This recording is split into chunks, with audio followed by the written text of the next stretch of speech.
Ew, look at that. It's the Gobbet pus, number 72, staring me in the face, December 5th, 2008. The patient has been in and out of the hospital 3 times this month with fevers, intermittent confusion, up and down renal function, pancytopenia, especially thrombocytopenia, and a rash that looks maybe like a drug rash. This time it looked like maybe a necrotizing fasciitis in the leg, but IND showed only hematoma, probably from Coumadin. Being a transplant patient on cyclosporin and prednisone, I kept looking for an infection and couldn't find one. Exam, review of systems, cultures, x-ray, bone marrow biopsies were negative, and tests for every opportunistic infection I could think of were negative. Yet the patient was sick and getting sicker. Now, medicine, especially inpatient medicine, is hard, really hard. Patients get sick and the diagnosis can be frustratingly, aggravatingly elusive. Sometimes I wake up in the middle of the night with a diagnosis. Sometimes they come as I am driving home. Where they come from, I do not know. And sometimes I never get the diagnosis.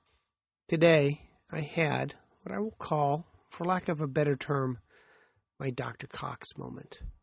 After failing miserably for weeks to get a diagnosis, today it bubbled up from some unknown place. All the information fell into place like a perfect Tetris game. I was looking at all the labs and the exams, and I said, well, when I came up with the diagnosis, everyone said the same thing. Of course that's what it is. It couldn't be anything else. What it was TTP from cyclosporin. It took a month to figure it out. TTP is short for thrombotic thrombocytopenic purpura. When evaluating a patient, there is a symptom or a lab that you call the hinge point. And from the hinge point, you generate your differential diagnosis. In the case of this patient, it was the fact that it was a kidney transplant, i.e. an immunocompromised patient with a fever.